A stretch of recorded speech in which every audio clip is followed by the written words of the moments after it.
that was changed. And here we see a Merlin engine Mustang.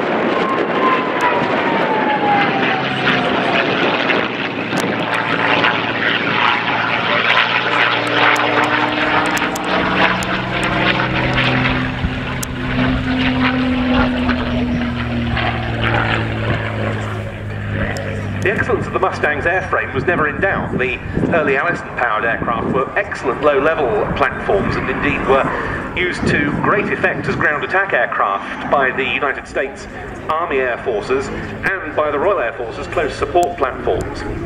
However, the addition of the Merlin to the Mustang truly saw the aircraft winning its spurs as a fighter.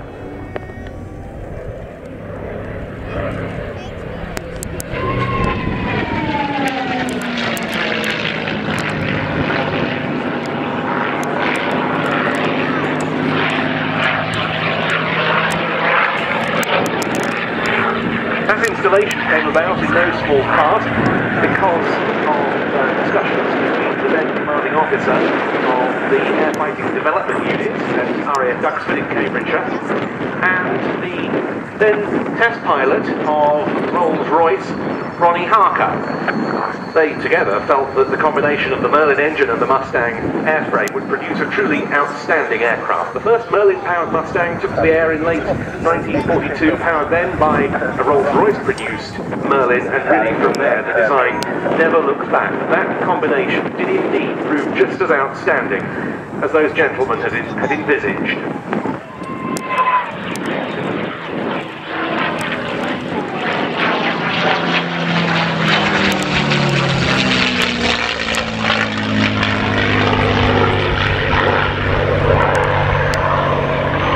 Itself wasn't able to produce sufficient Merlins to meet the needs of both all the different RAF types such as the Lancaster, the Spitfire and the Mosquito that needed its Merlin production.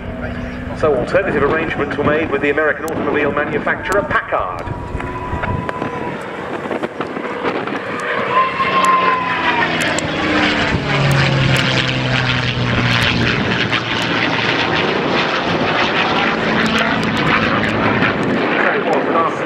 Prototypes or production engine Mustangs used Packard Merlin engines.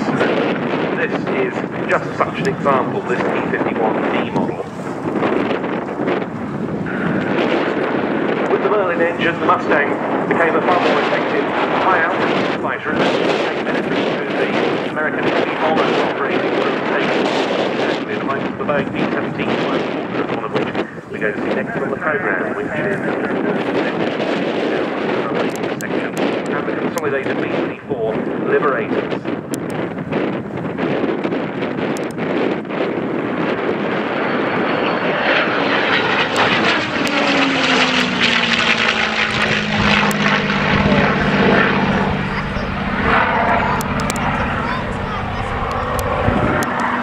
Merlin-powered Mustang variants were able to accompany those bombers, and also indeed they escorted Royal Air Force heavy bombers, including on numerous occasions number 617 Squadron Lancasters operating from here at Scampton, all the way to their targets inside occupied Europe and back.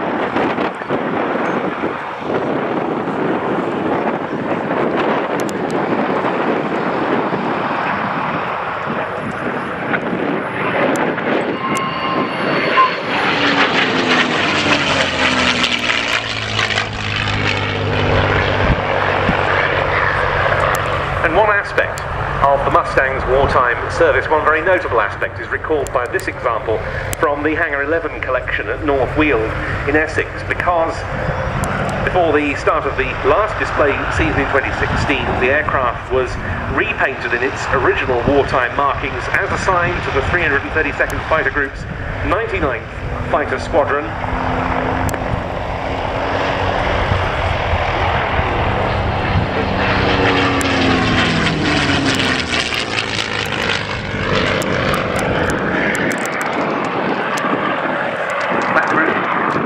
To have been manned by African-American pilots.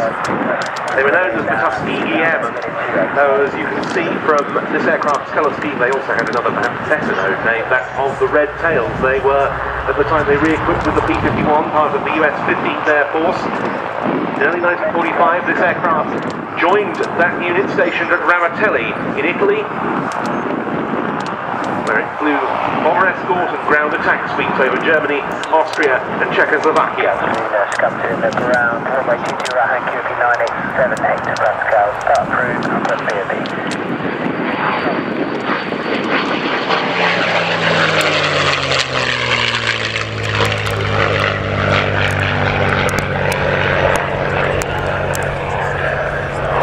It was absolutely splendid that one of this aircraft's wartime pilots with that group, Lieutenant Colonel George Hardy, whose US Air Force service continued long after World War II, was able to come over and fly in this very Mustang late last year.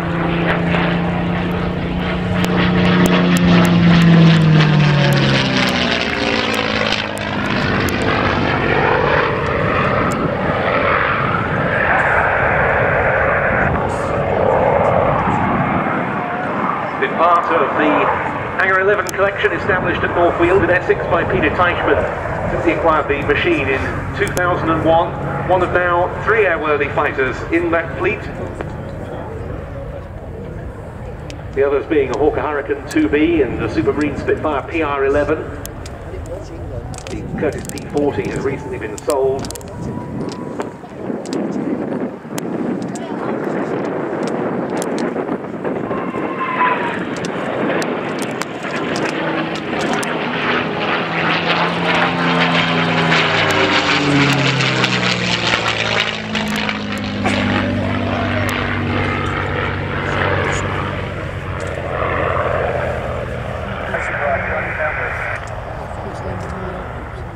And that was the final pass of a typically elegant display of the Mustang, which now carries the name Tall in the Saddle that it wore as part of its service with the famed red tails. For many years it was better known perhaps on the display circuit with its previous name, Jumpin' Jack. An aircraft built in 1944 at the North American plant at Inglewood in California.